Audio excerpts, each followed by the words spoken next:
පුතා දුව එන්න වෙලාව හරි.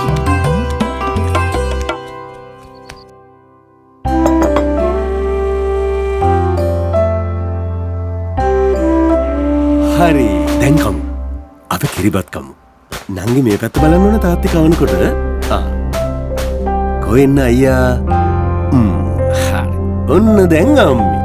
ඇයි තාත්ති හැම අලුත් අවුරුද්දකම තාත්තිම අපිට පළවෙනි කට කවන්නේ?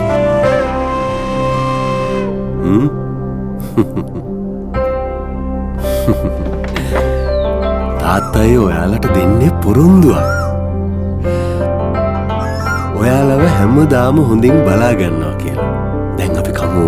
කන්න.